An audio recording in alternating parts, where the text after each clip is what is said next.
your Absolutely, comment. it was a little bit expanded. It was a little bit expanded, correct. I'm pretty sure I muddied the waters on this issue. I mean, for everybody, I withdrew my need or desire at this time to have that answer, because admittedly, I was asking this group, and I'm still asking myself and members of the community, is what can the port be doing to expand jobs in this area? And in my mind, that involves the real estate element of that. But I in no way think or would advocate the PAC to go out and say, we found something for you. I don't think that that's in the purview of what the PAC should be doing at all. Okay, at all. great. That helps. Yeah. That helps. I must say, I think that would be a very exciting thing to do. But that's not our job. Right. I don't want to follow your. No, and I think that that's, like I said, it's out of the purview of what the PAC should be doing. I understand. But appreciate that. by the same token, if something comes available, and properties are coming available all the time. Cheap property. Cheap The properties. way things are going. But Commissioner McGregor hits the nail on the head. How do we decide that, hey, wait a minute, this is a good fit for the port? And what does that look like? Well, it fits the needs of, I don't know, fill in a blank, rail, it fits the needs of road, it's got the infrastructure that's put in place, maybe it needs some investment, maybe it's a brownfield. What does that look like? And how does that play into the equation? I better stop, because I can think of other elements that would come into play that really start to make it cloudy again. But the ultimate question that we're trying to have answered here is what is it that what criteria, if a piece of property becomes available and we put it in the machine and the machine spits out, yep, that's a good one. What does that look like? Mm-hmm. May I ask you one more quick question that Claudia brought up? And again, I'm being new to this, the purchase of is it the Shell terminal? Shell station. The Shell station. Mm-hmm. Were you fellows commissioners at that point? I'll admit to that. You do? Okay, well, and I hope this is a fair question. Do you remember the process that you went through in determining that purchase, or what the evaluation process that you went through? Well, and Heber was part of that discussion, so he probably has a better recollection.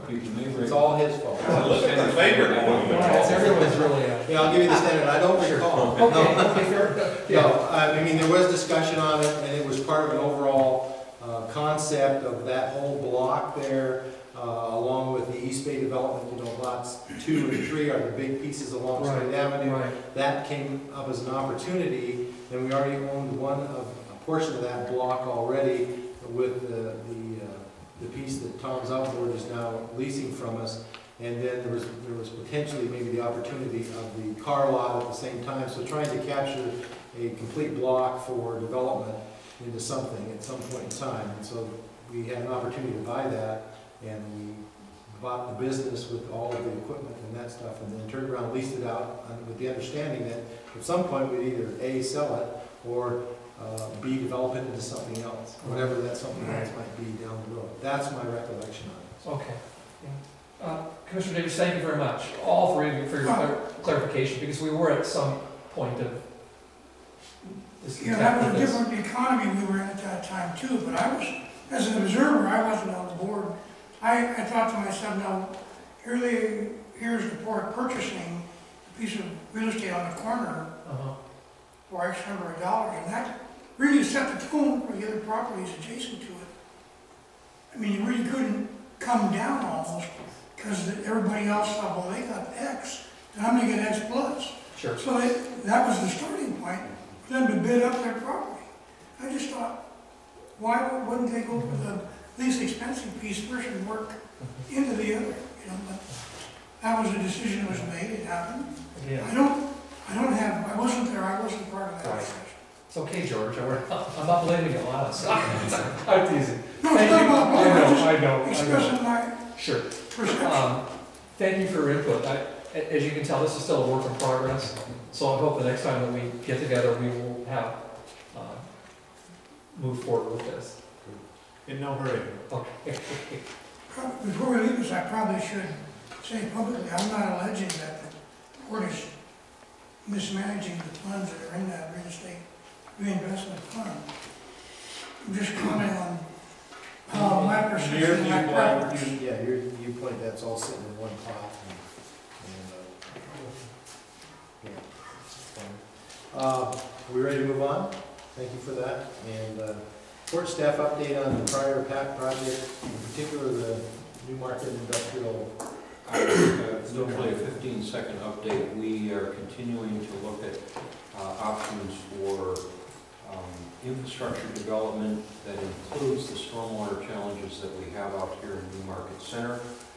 We do not have any immediate demands, however, so we're in a fairly long planning stage, and particularly looking at whether or not it would make sense, not only from the stormwater issues that the PAC identified in their reports, but to build that out with infrastructure as we did on the East Bay development, curbs, sidewalks, and can make it consistent with the city standards so we can address the matter of turning those roads over to the city. Currently, all the roads out here belong to the port, and the port maintains them.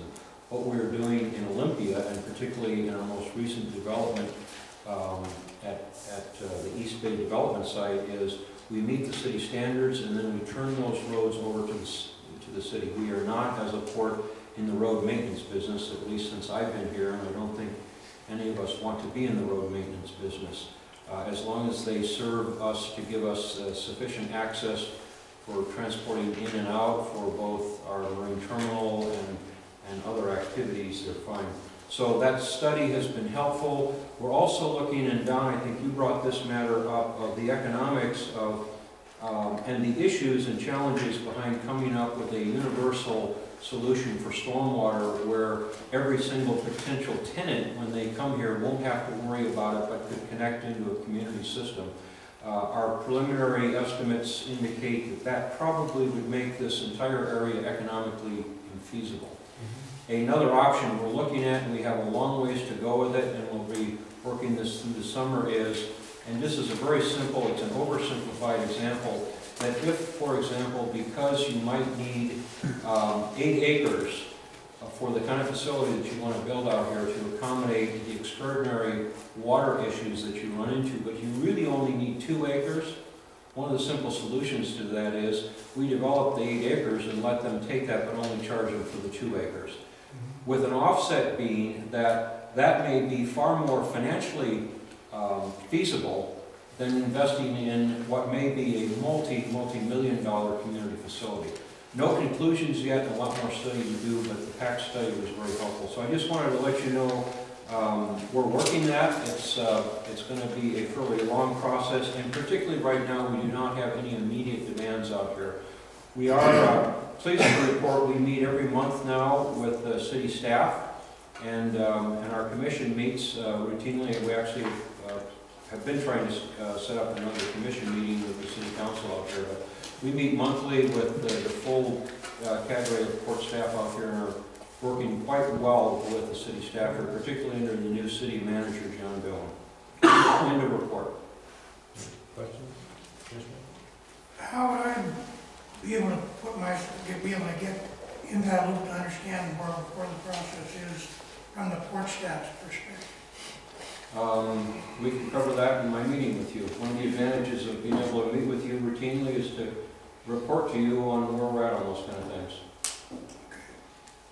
My other comment was I think Clarita understood me when I shared that with her, is that from what I could see, no matter how stormwater is dealt with, whether it's individually or regionally, there's probably about a 2-year time gap to put in the necessary monitoring wells and determine what the characterizations of the groundwater are under this area. And maybe the sense is that even starting on that track is going to be taken economically feasible. I can't be a judge of that, but there is a 2-year time frame from when you decide to get serious that you'll have to be collecting data on groundwater before you can really get serious about analyzing options. So I was just concerned that everybody understand that. Thank you. The last item on our agenda is 7/8/20, and I'd like to take 5 minutes or less to do that, and then open it up for any public comment that if anybody would like to give any comment on what they've heard discussion tonight, is the potential PAC Tasks. And I understand the PAC may have some projects that they would like the commission to consider. I know back in July of last year, when we were meeting in Lacey at the Lacey City Hall there, we had a list of projects that we picked from, and some of them were coming to completion on, and that was the public participation process was one that we chose, and the court real estate investment, which is being worked on. We're currently doing the business strategic plan with some of the PAC members involved in that, Frank and Don and Riley and Joe down. So we're moving those along, and so now we hear that there may be some project the PAC may be interested in having the commission consider. So we're looking out to hear if there are any. Yes. At our December meeting, a gentleman came and spoke to us about the possibility of encouraging a college branch campus on port property. He said that Evergreen, St. Martin's, and Puget Sound Community College are all overbooked, and so there's a potential demand for such a thing, so that was one idea. Okay.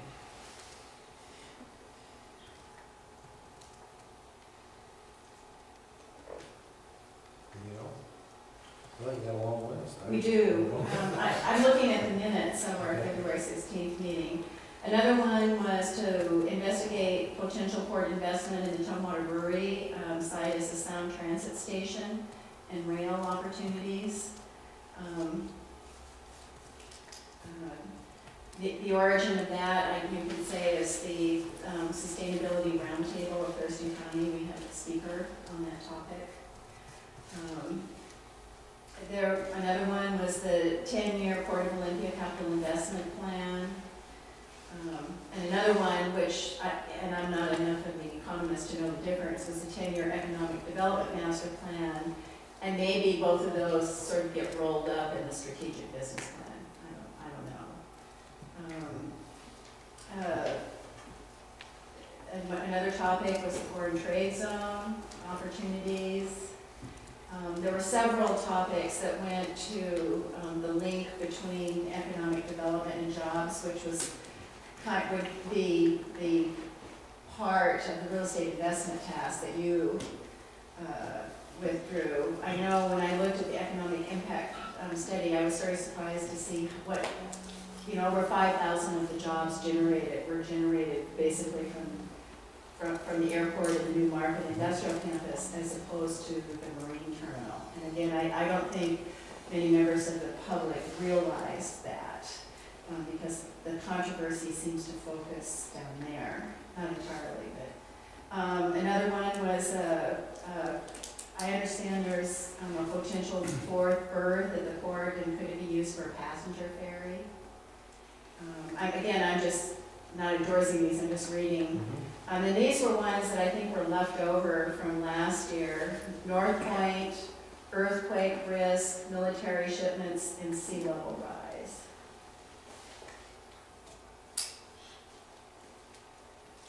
And you don't have to write all those down. I'm sure you have access to our minutes. In fact, these have been approved, so they're probably posted by now. You can see the full list. Well, I guess in the reality, we have, some of us are being utilized, but a lot, still, are after disposal. So it's really up to, obviously, it's a dynamic process, and if there's any pressing issues, I'm sure that we've got some capacity in order to address those. So, there's a historical context of that. Not sure how much time there is available tonight. He has to leave. Well, I can leave, and you guys can continue to talk till the wee hours of the morning. It's kind of give you guys an out. So we have about a minute or two left, so then I'd like to just open it up for any public comment. So I want to point out, I think your resolution talks about us sort of saying joking and development work plan for whatever tax we're going to take on. And it doesn't seem like we really get through that. We've got to select some topics you're comfortable, you think you need with. We've got to sort of thrash out how we're going to approach them. I think to avoid the kind of situation. Get some scoping on it. And, yeah. And because speaking for myself, I'm really enthusiastic to want to help, but I don't want to march off in some direction for some period of time and then discover that I was going in the wrong direction, or I didn't know where I was going. And so I think it'd be helpful if we could pick another time in the next month or so when we sat down. Yeah. And begin to thrash out which ones really were of interest to you guys, and then how we might approach it, so we could. And the other thing too is there will be some new members coming on in Absolutely. June, Yeah, and so maybe that's the time when we would get back together and kind of talk about it after the June time, June. That's fine with me. And then get to the summertime and then maybe people gone on vacations and Well, okay, so, but I mean, perhaps that's when we get back together and have that kind of a discussion once the new members are on and then been selected. Yeah. Because I've been interested in passenger ferry potential, does Berth Corps lie outside the existing Homeland Security fence line? No. It's inside, so we have to be looking at some kind of adjustment or amendment. If we were gonna use Berth Corps for something else other than normal transport, we'd have to alter the fence line there, wouldn't we? Another Check with our union staff on that too. Well, I mean, it could be used, if it was flexible, it could be used for more than one type of use. Yeah. That would be the desirable thing, to be rebuilding it in a way that gives it flexibility to be used for more than one type of use. Will Berth Corps be involved if Port of Olympia is the contractor selection for the smaller pontoons? No. Okay. It would involve, what, concrete pilings, be replacing the old Uh, wooden. Quite a bit in dredging work also. Just to comment on Don's comment, the thing that I've learned about this process that you've all been through is it's going to be imperative, and the pressure is on us to make sure that the language is specifically defined, so that there's no, I'm not going to use the word confusion, but it's not ambiguous as far as what it is that we're searching for. And I think that that's the challenge that I'm going to take on, that when the next issue comes up, that it's very specifically spelled out what it is that, it's hard because I don't want to say, no, you're going to go here, and you're going to go over there and come back with the answer that we're looking for. It's more along the lines of, this is what we would like to find out. And, please define what public participation looks like. Please define what it looks like for the port to consider when it starts to invest in real estate. It's not so much, without muddling 4 or 5 different issues together, being very specific and tight on that language. So, quite frankly, speaking, I think, I'm happy with what you've done this last year. I think you need a spring break of sorts. So, I look forward to mulling these over here a little bit and coming back with you here before too long. Thank you. Now that we're done, is there anybody in the public who would like to have any comments? We've got 3 minutes. You've got longer than that. So, seeing none, then, unless there's further comment from the PAC, a motion to adjourn. Well, I want to thank everybody for their attendance. We have nearly a full body apparently. Everyone's here. Except Joe. Joe's out of town on business. Yes. Thank you for I do want to meeting with us. I do want to express my gratitude. I think I speak on behalf of the rest of the commission as well, that, your involvement in this provides a lot of input to us. And some wisdom comes in many forms, and getting wisdom from a broad range of individuals with a broad range of backgrounds is important. That we don't all have the same specialty in life, and so it's great to get that input, and I for one appreciate it, and I'm sure I don't want to speak for my other commissioners, but I am very appreciative of the job that you do and the assignments that you've taken on today, so thanks. Yeah, my background, I'm just a generalist. I don't have a lot of technical knowledge and experience in the real hands-on business of commerce, and as a Chamber of Commerce person, I'm not from that, but I have a blue-collar background, so I come at this from a very kind of hands-on, groping along approach. I learn by doing, and I get a lot of help from the comments from people around me, so I I still look for opportunities to converse and interact with you whenever possible. Thank you for the time. Thank you. And so I have a motion to adjourn. So, second. Second. All in favor? Raise your hand. Thank you. Yeah, no kidding. You were out into the